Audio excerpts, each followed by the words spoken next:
तो ध्यान से देखना, H2O को अपन बोलते हैं नॉर्मल वाटर और D2O को बोलते हैं बेटा अपन हेवी वाटर। क्या डिफरेंस है दोनों में? D2O जो है ना बेटा, इसमें क्या फर्क है कि यहाँ पे अपन प्रोटियम, तो अपने पास ऑर्डिनरी हाइड्रोजन होता है, उसकी जगह क्या यूज कर रहे हैं बेटा? Deuterium, right. प्रोटियम मतलब बेटा क्या? 1 इलेक्ट्रॉन एंड 1 प्रोटॉन। ड्यूटेरियम किसको बोलते हैं बेटा? इसमें क्या? 1 प्रोटॉन 1 न्यूट्रॉन बट तुम्हारे पास नंबर ऑफ न्यूट्रॉन कितना होता है बेटा? 1 न्यूट्रॉन परसेंट होता है, राइट। ये सुनो, जो प्रोटियम में है उसके अंदर ओनली 1 प्रोटॉन न्यूक्लियस के अंदर। ड्यूटेरियम में क्या होता है बेटा? 1 प्रोटॉन प्लस 1 न्यूट्रॉन, एक न्यूट्रॉन एक्स्ट्रा होता है, ठीक? तो जब अपन, जो तुम्हारे पास नॉर्मल वाटर होता है उसमें प्रोटियम होता है, और जो हेवी वाटर होता है उसमें क्या होता है बेटा? ड्यूटेरियम होता है। ये सुनो, ओके। सबसे पहले बेटा अपन कुछ प्रॉपर्टीज अपन H2O D2O की डिस्कस करेंगे कि किसका मेल्टिंग पॉइंट हाई है, किसका बॉइलिंग पॉइंट हाई है, ओके, किसकी डेंसिटी हाई है। उसके लिए अपने को एक बार H और D पे थोड़ा सा डिस्कशन करना पड़ेगा।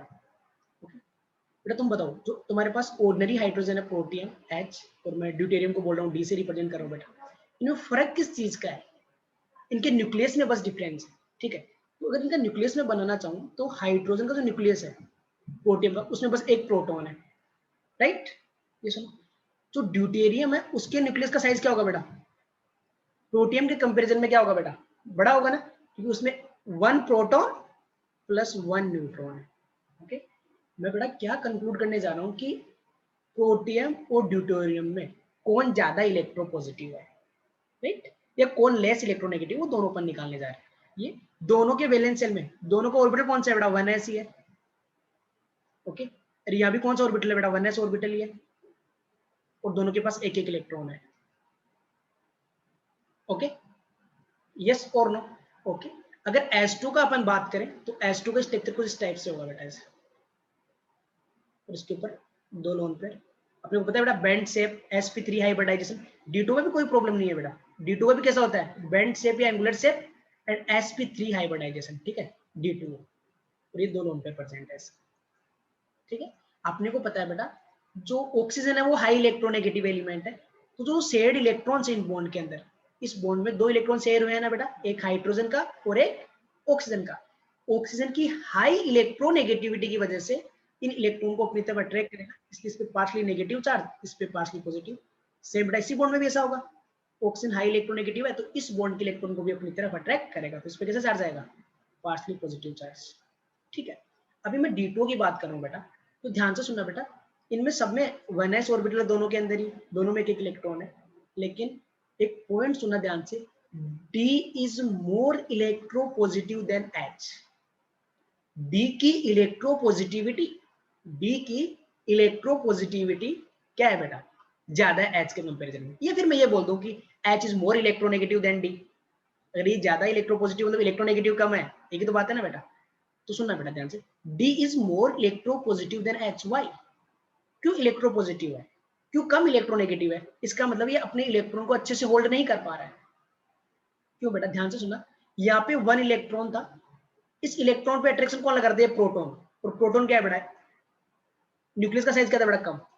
तो यहाँ पे प्रोटॉन की चार्ज डेंसिटी क्या है बेटा? +1 चार्ज की डेंसिटी हाई है। यहाँ पे देखो न्यूक्लियस का साइज क्या हो गया? Almost double. न्यूक्लियस में एक प्रोटॉन एक न्यूट्रॉन प्रेजेंट है, तो अभी तो चार्ज है बेटा वो इतने वॉल्यूम में डिस्ट्रीब्यूटेड होगा, +1 चार्ज। तो बताओ क्या इस इलेक्ट्रॉन को इफेक्टिवली अट्रैक्ट कर पाएगा? है ना? ध्यान से सुनना है, ड्यूटेरियम के न्यूक्लियस के अंदर एक प्रोटॉन एंड एक न्यूट्रॉन होता है, उसके न्यूक्लियस का साइज ज्यादा है। तो न्यूक्लियस पे चार्ज तो कितना है बेटा? पहले भी +1 था, अभी +1 है, लेकिन अभी +1 चार्ज ज्यादा वॉल्यूम में प्रेजेंट है, तो बेटा चार्ज डिस्ट्रीब्यूट हो गया, तो चार्ज डेंसिटी क्या है बेटा? इस पे कम है ना। चार्ज डेंसिटी मतलब चार्ज पर यूनिट वॉल्यूम हाई हो गया, तो चार्ज डेंसिटी कम हो गया, तो इस इलेक्ट्रॉन को स्ट्रॉन्गली होल्ड नहीं कर पाएगा एज कंपेयर टू H, ठीक है। तो देखो बेटा यहाँ पे भी यहाँ पे OH बॉन्ड था, यहाँ पे OD बॉन्ड है, तो ऑक्सीजन क्या करेगा बेटा? यहाँ पे इस D वाले इलेक्ट्रॉन को अपनी तरफ अट्रैक्ट करेगा बेटा। मैं यहाँ पे बोलूँगा पार्शली नेगेटिव चार्ज आएगा, मैं बोलूँ उसको पार्शली नेगेटिव, del1 से दिखाऊँ इसको, इसमें पार्शली पॉजिटिव, इस पे पार्शली पॉजिटिव। बेटा मैं एक छोटा सा पॉइंट बोल रहा हूँ, बस उसको तुम रिलेट कर पाना। मैं बोल रहा हूँ बेटा यहाँ पे D2 में जो ऑक्सीजन पे नेगेटिव चार्ज आया ना बेटा, उसका मैग्नीट्यूड H2 में जो नेगेटिव चार्ज आया था ना उससे ज्यादा है, क्योंकि बेटा D का जो इलेक्ट्रॉन है उस पे D की होल्ड थोड़ी कम होगी, तो ऑक्सीजन उसको अपनी तरफ ज्यादा अट्रैक्ट कर लेगा, तो उसमें पार्शली नेगेटिव ज्यादा आएगा, इस पे पार्शली पॉजिटिव ज्यादा आएगा, है ना। डी जो है D2 में जो डी आ रहा है बेटा, D is more electropositive as compare to H. समझ में आया कैसे कि उसका इलेक्ट्रॉन पे होल्ड कम हो, आसानी से इलेक्ट्रॉन दे सकता है एज कंपेयर टू एच। अगर तुम्हें एच से इलेक्ट्रॉन निकालना है, तुम्हें डी से इलेक्ट्रॉन निकालना है, तो कौन सा आसानी से निकलेगा? डी वाला। ये सुनो, क्योंकि डी का न्यूक्लियस बड़ा है, इलेक्ट्रॉन पे होल्ड कम है, तो डी आसानी से इलेक्ट्रॉन देगा। D is more electropositive as compare to H. ये सुनो, है ना। तो देखो बेटा, D2 पे जो D2 में जो ऑक्सीजन पे नेगेटिव चार्ज है, उसका मैग्नीट्यूड इस वाले नेगेटिव चार्ज के मैग्नीट्यूड से थोड़ा सा ज्यादा होगा। ज्यादा डिफरेंस नहीं होगा, बट थोड़ा तो ज्यादा होगा ना। ये सुनो, यहाँ पे पॉजिटिव चार्ज ज्यादा होगा। यस और नो। अब एक बात बताओ बेटा, जब H2O में हाइड्रोजन बॉन्डिंग होती है, तो क्या वैसी हाइड्रोजन बॉन्डिंग D2O में भी होगी? ऑब्वियसली होगी। यस और नो। जैसे H2O में हाइड्रोजन बॉन्डिंग होती है, वैसे D2O में भी हाइड्रोजन बॉन्डिंग होगी। कौन सी ज्यादा स्ट्रॉन्ग होगी? किसमें इंटरमोलिकुलर हाइड्रोजन बॉन्डिंग जो है वो ज्यादा स्ट्रॉन्ग होगी? H2O में और D2O में? D2O में ज्यादा स्ट्रॉन्ग होगी बेटा, राइट। तो D2O के इंटरमोलिकुलर फोर्सेज हैं, जो D2O के इंटरमोलिकुलर फोर्सेज हैं वो ज्यादा होंगे एज कंपेयर टू H2O। ये सुनो, क्योंकि देख रहे हो बेटा, इस पे जो चार्ज का मैग्नीट्यूड है वो ज्यादा है, तो बेटा ये दूसरे मॉलिक्यूल को और स्ट्रांगली अट्रैक्ट करेगा। यस और नो, राइट। तुम्हें बोल बेटा एक्सटेंट ऑफ हाइड्रोजन बॉन्डिंग या स्ट्रेंथ ऑफ हाइड्रोजन बॉन्डिंग बोलो बेटा। स्ट्रेंथ ऑफ एच बॉन्डिंग, यहाँ पे एच की जगह डी है बेटा, लेकिन ये ज्यादा स्ट्रॉन्ग बनाएगा उल्टा, क्योंकि बेटा इसमें जो चार्ज के मैग्नीट्यूड है वो ज्यादा, दूसरे मॉलिक्यूल को और स्ट्रांगली अट्रैक्ट करेंगे। तो किसमें ज्यादा होगी बेटा? D2O में ज्यादा होगी एज कंपेयर टू H2। या फिर मैं सिंपली तुम्हें बोलूं कि बताओ यार कि D2O में और H2O में किसमें इंटर मॉलिक्यूलर फोर्सेज ज्यादा होंगे? तो तुम देखो यार कि H2 भी एक पोलर मॉलिक्यूल है, D भी एक पोलर मॉलिक्यूल है, तो इन सबके राइट H2 भी हाइड्रोजन बॉन्डिंग करता है, D भी हाइड्रोजन बॉन्डिंग करता है, किसमें स्ट्रांग होगी? तो एक सिंपल इंटरप्रिटेशन से भी तुम उसको सोल्व कर सकते हो क्या बेटा। H2O D2O में किसका मॉलिक्यूलर वेट ज्यादा है? D2O का, right. And intermolecular forces are directly covalent molecules में जो इंटरमोलिक्यूलर फोर्सेज होते हैं are directly proportional to the molecular weight और सरफेस एरिया बेटा। तो D2O का क्या हो जाएगा? ज्यादा। ओके, तो बेटा इंटरमोलिक्यूलर फोर्सेज जो है वो D2O में ज्यादा है एज कंपेयर टू H2O। दोनों तरीके से समझ में आया बेटा? एक मैंने तुम्हें बहुत इंपॉर्टेंट तरीके से समझाया कि बेटा डी जो है ज्यादा इलेक्ट्रोपॉजिटिव है, इसलिए D2O मॉलिक्यूल में जो ऑक्सीजन और डी पे जो चार्ज क्रिएट होंगे उनका मैग्नीट्यूड ज्यादा होगा। इस वजह से वो दूसरा मॉलिक्यूल है बेटा, दो मॉलिक्यूल्स के बीच में जो अट्रैक्शन है वो क्या होंगे बेटा? H2 के कंपेरिजन में ज्यादा होंगे, क्योंकि D2 में जो चार्ज क्रिएट है वो काफी ज्यादा है। एक कंसेप्चुअल तरीका ही हो गया। अगर सिंपली अपन समझना चाहें तो ये दोनों में से किसमें इंटरमोलिक्यूलर फोर्सेस ज्यादा होंगे, तो अपन सिंपली क्या बोल सकते हैं बेटा कि D2O का मॉलिक्यूलर वेट ज्यादा है, तो इसके अंदर इंटरमोलिक्यूलर फोर्सेस ज्यादा होंगे, क्योंकि वॉन रोड फोर्सेस जो होते हैं वो मॉलिक्यूलर वेट के डायरेक्टली प्रोपोर्शनल होते हैं। हाँ या ना? क्लियर है? ओके, तो अपन एक पॉइंट सीखा था बेटा कि जितने ज्यादा इंटरमोलिक्यूलर फोर्सेस होंगे, जितने ज्यादा इंटरमोलिक्यूलर फोर्सेस होंगे, मेल्टिंग पॉइंट, बॉइलिंग पॉइंट वो भी क्या होंगे बेटा? उतने ही हाई होंगे बेटा। तो अगर मैं तुम्हें बॉइलिंग पॉइंट का ऑर्डर पूछूं कि बताओ H2O D2O में किसका बॉइलिंग पॉइंट ज्यादा होगा बेटा? इंटरमोलिक्यूलर फोर्सेस ज्यादा, बॉइलिंग पॉइंट ज्यादा, H2O का D2O का ज्यादा होगा as compare to H2। Melting point पूछो बेटा, सेम D2O। विस्कोसिटी पूछो तो क्या हो जाएगा आंसर? अगर मैं तुम्हें इन दोनों में विस्कोसिटी पूछूं कि बताओ बेटा किसकी विस्कोसिटी ज्यादा होगी? अरे जितने ज्यादा इंटरमोलिक्यूलर फोर्सेस उतना ज्यादा डेंस लिक्विड, राइट। विस्कोसिटी क्या होती है? Resistance to flow. तो इंटरमोलिक्यूलर फोर्सेस की विस्कोसिटी डायरेक्टली प्रोपोर्शनल होती है, तो विस्कोसिटी का ऑर्डर बताओ बेटा किसका हो जाएगा? D2O की ज्यादा रहेगी as compare to H2। Yes और नो? इसमें किसी को डाउट है ना बेटा? अगर इसमें किसी को कोई भी डाउट है तो बता सकता है कि बॉइलिंग पॉइंट D2O क्यों ज्यादा है, मेल्टिंग पॉइंट D2O क्यों ज्यादा है, और इसकी विस्कोसिटी भी किसकी ज्यादा होगी बेटा? तो विस्कोसिटी है तुम्हारे पास, वो भी किसकी ज्यादा होगी? D2O की। ये सो नो? क्लियर है सबको? नेक्स्ट पॉइंट बेटा, मतलब मैं ये बोल सकता हूँ ना कि जितनी भी फिजिकल प्रॉपर्टीज है, जो फिजिकल प्रॉपर्टीज है वो किसकी ज्यादा होने वाली है बेटा? किसकी ज्यादा होने वाली है? D2O की, राइट। अगर मैं डेंसिटी की बात करूं, अभी अगर मैं बात करूं कि डेंसिटी ज्यादा किसका होगा, H2O का डेंसिटी ज्यादा होगा या D2O का डेंसिटी ज्यादा होगा, बता सकते हो? डेंसिटी किसका ज्यादा होगा? D2O का। अरे इंटरमोलिक्यूलर फोर्सेस क्या है बेटा? हाँ, ये तो मॉलिक्यूल क्या रहेंगे बेटा? पास पास रहेंगे। तो पर unit volume density is equal to the mass by volume. Density is equal to mass divide by volume. Okay, तो इंटर मोलिकुलर फोर्सेज हाई है तो मोलिक्यूल पास पास में रहेंगे, तो पर यूनिट वॉल्यूम मास हाई रहेगा, तो डेंसिटी भी किसकी ज्यादा होगी बेटा, D2 is more dense then S2। तो डेंसिटी का ऑर्डर भी बता सकते हो तुम लोग, डेंसिटी किसकी ज्यादा होगी बेटा, D2 is more dense then S2 बेटा, ये सुनो। ओके, कौन ज्यादा वोलेटाइल होगा, इन दोनों में ज्यादा वोलेटाइल कौन सा होगा, S2, इसमें इंटरमोलिकुलर फोर्सेस ज्यादा है तो कम वोलेटाइल होगा। बहुत सारी क्वेश्चन के आंसर दे सकते हैं ना बेटा अपन। तो डेंसिटी किसकी ज्यादा होगी बेटा, D2 की। ओके, अगर मैं तुम्हें बताऊं बेटा, तो D2 की जो डेंसिटी अराउंड 11% हाई होती है as compare to S2। D2 की डेंसिटी 11% हायर देन S2 की डेंसिटी। ओके, तो D2, the density of D2 is 11% more than density of S2। कोई दिक्कत है ना। एक छोटा सा क्वेश्चन फ्रेम करते हैं बेटा, कि अगर मैं लिक्विड वाटर लेता हूँ, H2 लिक्विड है, H2 लिक्विड, ओके, अगर मैं इसमें एक D2 का एक आइस क्यूब है, बट वाटर का नहीं, किसका है वो, हेवी वाटर का, D2 का, तो अगर मैं एक ice cube form by the D2, अगर उसको लिक्विड वाटर में डालूंगा तो वो सरफेस पे फ्लोट करेगा कि सिंक कर जाएगा, सरफेस पे फ्लोट करेगा वो, नहीं करेगा ना बेटा। ध्यान से ना, D2 is more dense then S2। तो अगर वाटर के अंदर अपन वाटर का ही आइस क्यूब डालें, H2 से बनी हुई आइस है उसका डालेंगे क्यूब, तो वो क्या करेगा बेटा, सरफेस पे फ्लोट करेगा, we know that the density of ice is less than density of water liquid, ये सुनो। लेकिन D2 की डेंसिटी आई है तो उसका जो आइस क्यूब है बेटा, वो लिक्विड वाटर में डालने पे क्या करेगा बेटा, सिंक कर जाएगा, वो फ्लोट नहीं करेगा। लॉजिक समझ में आया कि D2 की डेंसिटी क्या होती है बेटा, ज्यादा होती है as compare to liquid water. Clear है। ओके, तो बेटा अभी अपन बात करें कि जो D2 है क्या वो कहाँ प्रेजेंट रहता है, कैसे रहता है। तो बेटा अपने पास जो नॉर्मल वाटर होता है ना बेटा, उसमें हेवी वाटर D2 भी प्रेजेंट होता है, लेकिन काफी कम एक्सटेंट से। तुम 6000 पार्ट नॉर्मल वाटर लेगा ना बेटा S2, तो उसमें 1 पार्ट होता है बेटा D2, राइट, काफी कम होता है ना बेटा। 6000 पार्ट S2 नॉर्मल वाटर में क्या होता है बेटा, 1 पार्ट ऑफ D2। तो बेटा S2 एंड D2 जैसे अलग अलग नहीं होते बेटा, हेट्रोजीनियस मिक्सर नहीं बनाते, वो liquid S2 and liquid D2 क्या बनाते हैं बेटा, होमोजीनियस मिक्सर। कैसा मिक्सर बनाते हैं, होमोजीनियस मिक्सर बनाते हैं बेटा, ये सुनो। होमोजीनियस मिक्सर का मतलब पता है बेटा, एक दूसरे में कंप्लीटली डिसॉल्व, कंप्लीटली मिक्स होते हैं। तुम उनमें डिफरेंट तुम्हें दिखाई नहीं देता कि इधर D2 है इधर S2 है, तुम कोई डिफरेंशिएट नहीं कर सकते। उनका जो कंपोजिशन है वो कैसा रहेगा बेटा, यूनिफॉर्म। मतलब जो D2 है, तो सबसे पहली बात, नॉर्मल वाटर के अंदर हेवी वाटर D2 भी प्रेजेंट होता है, लेकिन काफी कम एक्सटेंट होता है बेटा। 6000 part of normal water contents only 1 part of D2। Okay, और जो D2 है वो नॉर्मल वाटर में होमोजेनियसली मिक्स होता है, मतलब यूनिफॉर्मली डिस्ट्रीब्यूटेड रहता है। इसमें किसी को दिक्कत, मतलब सीधी सी बात ये है कि heavy water and normal water कैसा मिक्सर बनाते हैं बेटा, होमोजेनियस मिक्सर फॉर्म करते हैं।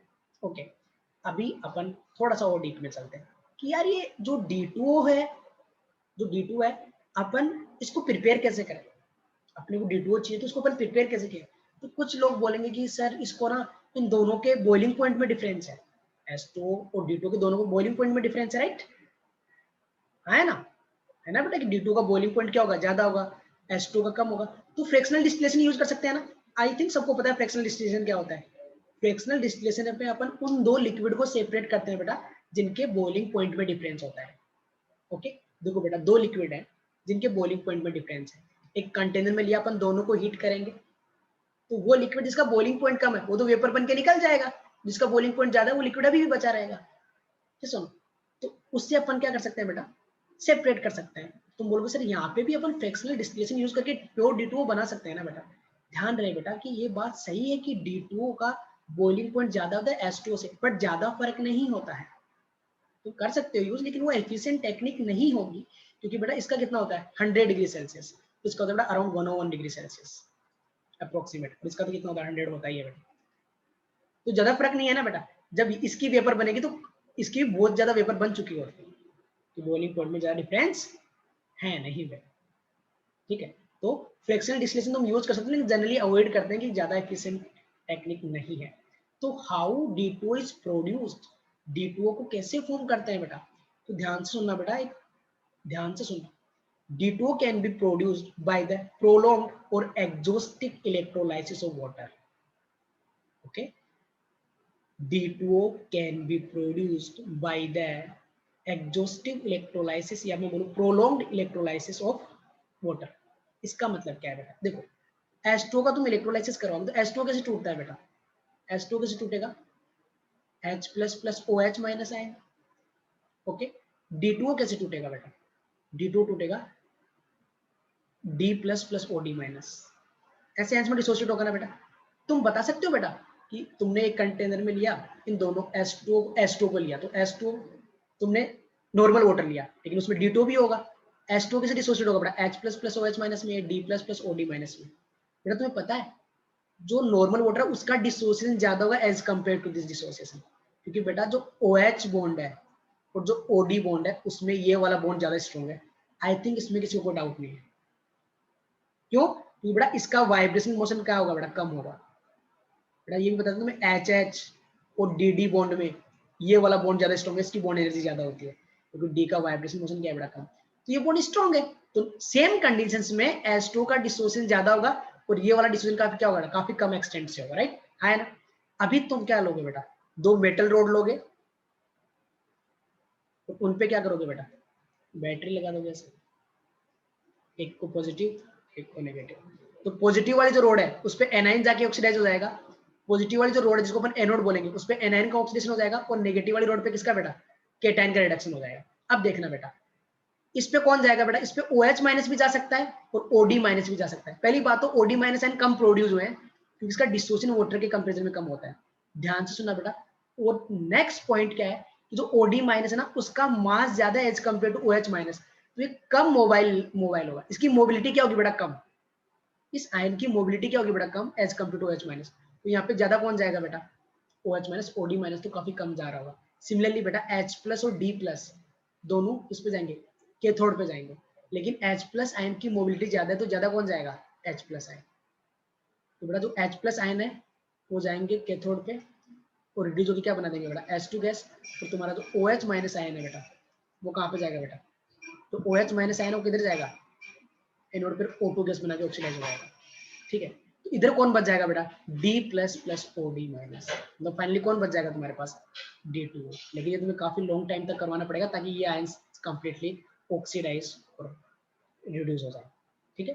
तो D2O समझ में आया ना कि D2O का जब वाटर का ही तुम इलेक्ट्रोलाइसिस करवाते हो, प्रोलॉन्ग्ड इलेक्ट्रोलाइसिस या फिर एग्जॉस्टिव इलेक्ट्रोलाइसिस, मतलब काफी लंबे टाइप का, तो फाइनली तुम्हारे पास जो बचता है उसमें क्या रहता है बेटा, D2। समझ में आया ना क्यों, क्योंकि वाटर का जो डिसोसिएशन ज्यादा हुआ है फिर उससे जो आयंस मिल रहे हैं वो ज्यादा मोबाइल भी है, उनकी मोबिलिटी भी हाई है, तो कैथोड और एनोड पे वाटर से जो आयंस, जो नॉर्मल वाटर से जो आयंस प्रोड्यूस हुए हैं वो ऑक्सीडाइज और रिड्यूस होता है।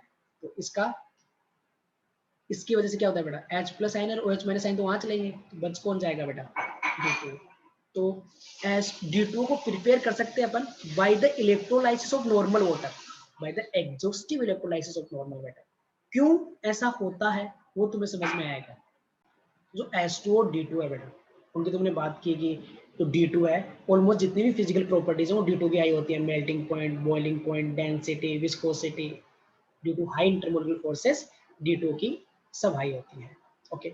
लेकिन अगर मैं केमिकल प्रॉपर्टीज की बात करूं, अगर H2O और D2 की मैं केमिकल प्रॉपर्टीज में की बात करूं तो क्या वो अलग अलग होंगी। ध्यान से सुनना बेटा कि केमिकल प्रॉपर्टीज जो है H2O D2 की वो ऑलमोस्ट सारी क्या होती है, similar, there is no change in the chemical properties. जो रिएक्शंस वाटर की होती है ना एग्जैक्टली वही रिएक्शन किसकी होती है, D2O की। तो नॉर्मल वाटर H2 है उसकी जैसी केमिकल रिएक्शन होती है एग्जैक्टली वैसी ही D2 की केमिकल रिएक्शन होती है। फॉर एग्जांपल अगर मैं SO3 को पानी में डालूंगा H2 तो क्या बनाता है बेटा, ये बेटा नॉन मेटल का ऑक्साइड है, पानी में डालोगे तो एसिड बनाएगा H2SO4, राइट। एंड अगर मैं SO3 को D2 में ऐड करता हूँ तो एग्जैक्टली क्या हो जाएगा, ये क्या बन जाएगा, D2SO4, ठीक है। एल्यूमिनियम नाइट्राइड है, पानी में डालोगे क्या बनाएगा बेटा, hydroxide plus NH3 gas, okay बेटा। अगर तुम एल्यूमिनियम नाइट्राइड को D2 में डालोगे बेटा तो क्या आ जाएगा बेटा, OH की जगह तो क्या आ जाएगा, OD प्लस ND3, यस और नो? तो एग्जैक्टली वैसी रिएक्शन होती है बेटा जैसे कि वाटर की रिएक्शन होती है, कोई फर्क नहीं है। अगर तुम जैसे कैल्शियम हाइड्राइड को पानी में डालते हो तो बनाता है क्या? Calcium hydroxide plus H2 gas. अगर तुम कैल्शियम हाइड्राइड को D2O में डालोगे बेटा तो क्या बनाएगा तुम्हारे पास?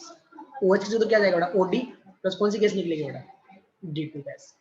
तो ध्यान से सुना, जो तुम्हारे पास D2O है उसकी केमिकल रिएक्शन एग्जैक्टली वैसी ही होने वाली है जैसे कि H2O की होती है, राइट? उनमें कोई फर्क नहीं आएगा। किस चीज का फर्क आएगा? क्या रेट ऑफ रिएक्शन भी सेम होगी? क्या रेट ऑफ रिएक्शन भी सेम होगी? नो बेटा, ध्यान से सुनना, केमिकल रिएक्शन एग्जैक्टली सेम होगी, मतलब केमिकल प्रॉपर्टीज क्या है बेटा? एग्जैक्टली सेम है, बट फर्क किस में आएगा? द रेट ऑफ रिएक्शन में। जनरली D2O की जो रिएक्शन है वो थोड़ी स्लो होंगी, राइट? D2O वाली जो रिएक्शन है ना बेटा वो जनरली थोड़ी स्लो होंगी, क्योंकि जो रिएक्शन कब होगी बेटा? जब बॉन्ड्स ब्रेक होंगे। रिएक्टेंट के मॉलिक्यूल्स जब आपस में कोलाइड करते हैं तो उनके बॉन्ड्स क्या हो जाते हैं बेटा? ब्रेक हो जाते हैं, उसके बाद रिएक्शन होती है। D2O में जो OD बॉन्ड है वो स्ट्रॉन्ग है as compare to OH bond. वो बॉन्ड क्या होगा बेटा? जल्दी ब्रेक नहीं होगा, तो रिएक्शन की रेट क्या होने वाली बेटा? स्लो। तो ध्यान से सुनना, D2O और H2O की जो केमिकल रिएक्शन है एग्जैक्टली सेम, केमिकल प्रॉपर्टीज में कोई चेंज नहीं है, बट रेट ऑफ रिएक्शन का फर्क आएगा बेटा। जहाँ पे डी आ रहा है ना, डी वाली, जहाँ पे ड्यूटेरियम आ रहा है बेटा, ड्यूटेरियम का बॉन्ड थोड़ा स्टेबल होता है, क्योंकि उसका जिस बॉन्ड में डी आता है, एक OH बॉन्ड ले, OD बॉन्ड ले, तो दोनों में ओवरलैपिंग सेम टाइप की है। डिफरेंस आता है स्ट्रेंथ में किसकी वजह से बेटा? Due to the vibrational motion. D का वाइब्रेशनल मोशन कम है उस बॉन्ड के अंदर, तो वो बॉन्ड ज्यादा स्टेबल होगा। तो बॉन्ड ज्यादा स्टेबल है तो इजीली ब्रेक नहीं होगा, और जब तक बॉन्ड ब्रेक नहीं होगा तब तक रिएक्शन स्टार्ट नहीं होगी। ये सुनो, तो ध्यान से सुनना, D2 की रिएक्शन की रेट थोड़ी स्लो होती है, बाकी रिएक्शंस क्या होने वाली है बेटा? सेम होने वाली है। ये सुनो, D2 D2 की बात करूं बेटा तो वाटर कैसा होता है? कलरलेस। तो ये भी कैसा होगा बेटा तुम्हारे पास? कलरलेस। इसका भी कोई कलर नहीं होता है। H2 भी कलरलेस, ये भी। क्या इसका कोई स्मेल होता है? कोई ऑर्डर होगा इसका बेटा? नहीं, ऑर्डरलेस। ठीक है। मेल्टिंग पॉइंट, बॉइलिंग पॉइंट तुम्हें पता है बेटा किससे हाई होने वाला है? वाटर के कंपेरिजन में इसका क्या होगा? मेल्टिंग पॉइंट, बॉइलिंग पॉइंट सब ड्यू टू के हाई हो गए, कलरलेस लिक्विड है, बस डेंसिटी इसका वाटर से थोड़ा ज्यादा रहेगा। अभी ध्यान से सुनना बेटा, जो D2 है, जो D2 है ना बेटा, ओके, तो इसकी एक स्पेसिफिक प्रॉपर्टी की अपन बात करते हैं D2 के लिए। D2 को जो अपन ना न्यूक्लियर रिएक्टर में एज ए मॉडरेटर यूज किया जाता है बेटा इसको, ठीक है? न्यूक्लियर रिएक्टर में इसको एज ए मॉडरेटर यूज किया जाता है बेटा। तो व्हाट इज द मॉडरेटर? कि मॉडरेटर क्या होता है बेटा? न्यूक्लियर रिएक्टर्स जो होते हैं बेटा, उनमें वो सबस्टेंस जिनको अपन न्यूट्रॉन को स्लो डाउन करने के लिए यूज करते हैं। न्यूक्लियर रिएक्टर्स हैं, तो न्यूक्लियर रिएक्टर में जो रिएक्शन होती है बेटा, ऑब्वियसली उसमें न्यूट्रॉन इन्वॉल्व होंगे। सुनो, न्यूक्लियर रिएक्टर में जो रिएक्शंस हो रही होती हैं, उन रिएक्शन में जो न्यूट्रॉन्स पार्टिसिपेट कर रहे हैं उनको स्लो डाउन करने के लिए जो भी लिक्विड, जो भी सबस्टेंस यूज करते हैं उसको अपन बोलते हैं मॉडरेटर। और मैं बोल रहा हूँ बेटा, D2O को न्यूक्लियर रिएक्टर में एज ए मॉडरेटर यूज किया जाता है। मतलब D2O को न्यूट्रॉन को स्लो डाउन करने के लिए यूज किया जाता है बेटा। क्यों ऐसा करते हैं बेटा? क्योंकि एक तो बेटा इसकी डेंसिटी थोड़ी ज्यादा है, तो न्यूट्रॉन इसको हिट करके स्लो हो जाएंगे, और हिट करने से डिसोसिएट भी नहीं होगा, क्योंकि इसका बॉन्ड भी क्या है बेटा? स्ट्रॉन्ग बॉन्ड है, राइट? तो अगर मैं D2 का एक बहुत इंपॉर्टेंट यूज की बात करूं बेटा, अगर D2 के मैं एक बहुत इंपॉर्टेंट यूज की बात करूं तो क्या है बेटा? As a moderator in the nuclear reactors. देखो बेटा, uses as a nuclear neutron moderator. It is extensively used as a moderator in the nuclear reactors. The substances which are used for the slow driving neutrons are called moderator. वो substances जिनको अपन neutron को slow down करने के लिए use करते हैं उनको अपन बोलते हैं बेटा moderator. Heavy water is use for this purpose in nuclear reactors. Okay बेटा, न्यूक्लियर रिएक्टर्स में तुम्हें एक रिएक्शन से समझाऊं मैं, जैसे यूरेनियम है बेटा, ठीक है? यूरेनियम जो है उसको जब एक न्यूट्रॉन आके हिट करता है, ओके, तुम्हें न्यूक्लियर बॉम्ब बनाना है बेटा। कैसे काम करता है? न्यूक्लियर बॉम्ब बनाना है मतलब तुम्हारे पास एक रेडियो एक्टिव सैंपल है।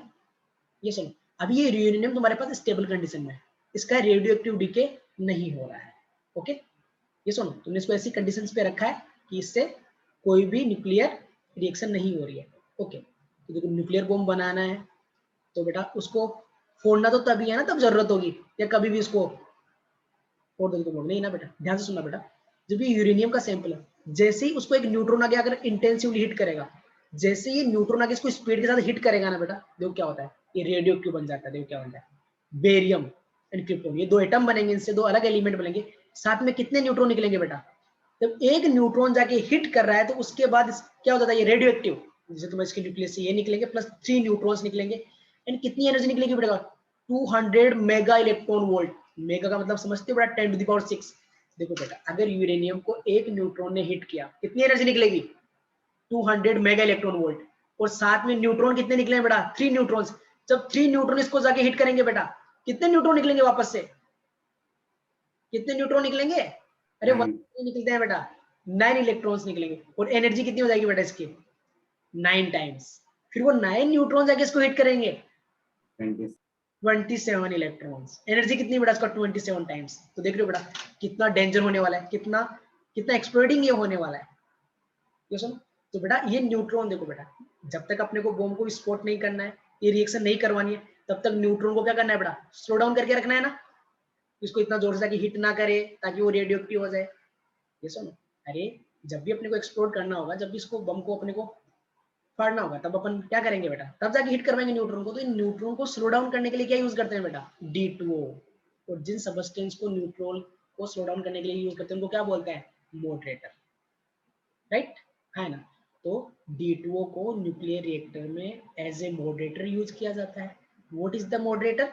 वो सबस्टेंस है जिनको अपन न्यूक्लियर रिएक्टर्स में जो न्यूट्रॉन हो रहे हैं, जो न्यूट्रॉन इन्वॉल्व हो रहे हैं केमिकल रिएक्शन में, उनको स्लो डाउन करने के लिए यूज करते हैं बेटा। उनको अपन बोलते हैं बेटा क्या?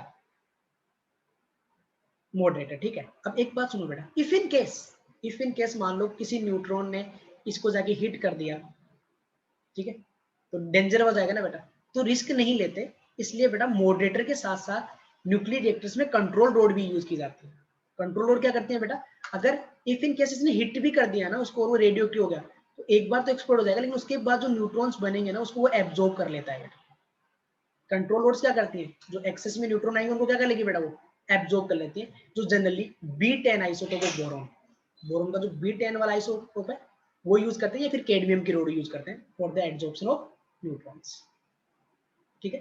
तो न्यूक्लियर रिएक्टर्स में अपन न्यूट्रॉन को स्लो डाउन करने के लिए क्या यूज करते हैं बेटा? D2, इसलिए इसको एज ए मॉडरेटर भी बोलते हैं, है ना बेटा।